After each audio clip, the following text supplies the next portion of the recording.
Hey everyone, welcome back to Mr. NightVeil. Tonight, we're talking about real ghost stories and paranormal encounters, things people can't explain and still give them chills. If you enjoy creepy stories, make sure to like this video, subscribe, and tell me in the comments which story scared you the most. Now, sit back, turn off the lights, and let's explore 5 terrifying paranormal experiences that might make you question what's really out there. Story 1. The Weight on the Mattress. I grew up in a small town in West Virginia, and in 2021 I started my first year at a local university just 15 minutes from home. Because of the pandemic, the campus was almost empty. Most students rented apartments off campus to avoid dorm restrictions. I could not afford that, so I moved into a nearly abandoned dorm building. The halls smelled faintly of cleaning chemicals and mildew. The fluorescent lights flickered, sometimes casting shadows that seemed alive. On my first day, I met my roommate. The university had given her my phone number before we met, which I already found strange. Over text, she seemed normal. In person, she was cold and distant. Her eyes rarely met mine, and when they did, she looked away quickly. She casually told me she had her own room last semester because there were not enough students, and then added, she lost it when I arrived. I did not respond, but I felt uneasy. I told her my schedule. I went home every Friday and returned Monday morning at 6 sharp. She barely reacted and usually stayed out with her boyfriend on weekends. The dorm was silent most of the time except for occasional doors slamming or distant footsteps. I kept my things organized and tried to ignore the feeling that I was being watched. The first Monday I returned, I unlocked the door quietly. She was asleep, facing the wall. I climbed into my bed, which had a thick, memory foam mattress, and closed my eyes. The mattress sank slightly under me, but it felt normal. Then I felt it. The edge of my mattress slowly dipped. My mind tried to explain it away. Maybe I shifted. Maybe it was the mattress settling, but the weight lifted like someone leaning back. I turned around quickly. She had not moved. I froze. Heart racing, I told myself it was impossible. I was alone. The next weekend, it happened again. This time, the bed sagged deeply as if someone sat beside me. I heard the sound of someone jumping down from the high bed. I sat up, trembling. She was still asleep, facing the wall. My stomach turned. I wanted to scream, but the fear held me in place. By the third Monday, I was terrified. When I felt the bed sink again, I froze completely. Then I felt a hand gently rest on the back of my neck. Cold and heavy, it did not squeeze. It just waited. My breath caught in my throat. The seconds stretched into minutes. I did not move. My mind raced through everything I had seen in horror movies and read in ghost stories. Then the weight lifted. I ran out of the room and called my mother. I never slept there again. The school let me change rooms. When I went back to collect my things, my roommate smiled and began asking detailed questions about where I was sleeping now. Which hall, which floor, near what stairs I lied and left quickly.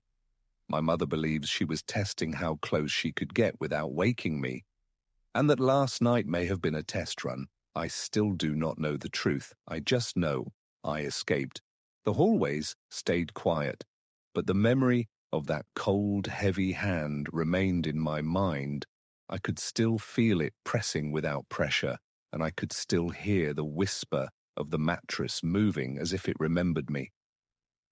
Even months later, when I passed that dorm building, the lights flickered the same way, shadows danced across the walls, and I shivered. The fear was not just about her. It was about the feeling of being watched, of someone knowing when I slept or moved.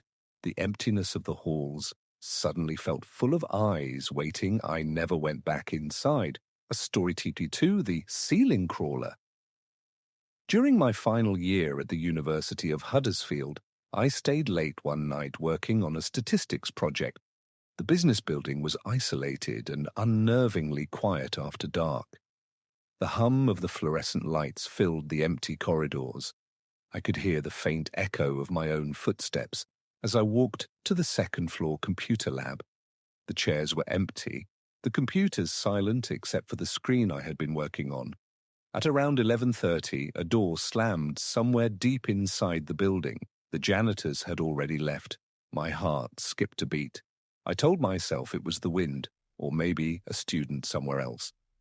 Then I heard footsteps, slow, heavy. Coming closer, they stopped directly outside the lab door. The handle began rattling violently like someone trying to force it open. I pressed myself against the wall, half expecting the door to burst open. After half a minute, it stopped. The footsteps walked away. I waited a long moment before daring to breathe.